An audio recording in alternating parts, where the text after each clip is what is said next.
రామ్ చరణ్ హీరోగా సుకుమార్ తెరకెక్కిస్తున్న చిత్రం రంగస్థలం. ఈ సినిమాపై కథపై ఎవరికీ క్లారిటీ లేదు. ఇదో డ్రామా ట్రూప్ కథ ఆధారంగా తెరకెక్కిస్తున్నారని, పాత రోజుల్లో రంగస్థలం నేపథ్యంలో ఉండబోతోందని ఇలా చాలా చెప్పుకొచ్చారు. అయితే ఇప్పుడు సుకుమార్ ఈ సినిమాకు ఓ హింట్ ఇచ్చాడు.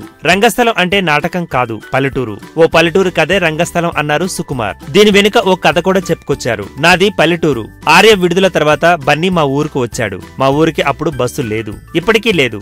బన్నీ వచ్చినప్పుడు రోడ్డు కూడా సరిగ్గా లేదు. మా ఊరు మొత్తం చూసి బన్నీ షాక్ అయిపోయాడు.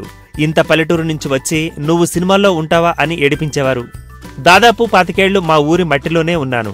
ఓ పల్లెటూరు సినిమా తీయాలని చాలా రోజులుగా అనుకుంటున్నాను. కానీ ఎప్పటికప్పుడు వేరే సినిమాలతో బిజీ అయిపోతున్నా. ఇక అలా కాదు అనుకుని వాటిని పక్కన పెట్టి నా సినిమా తీయాలి, నన్ను నేను వెతుక్కోవాలి అనుకుంటూ తీస్తున్న సినిమా ఇది అని చెప్పుకొచ్చారు సుకుమార్. ఈ వీడియో గనుక మీకు నచ్చినట్టయితే లైక్ చేయండి, షేర్ చేయండి, సబ్స్క్రైబ్ చేసుకోండి.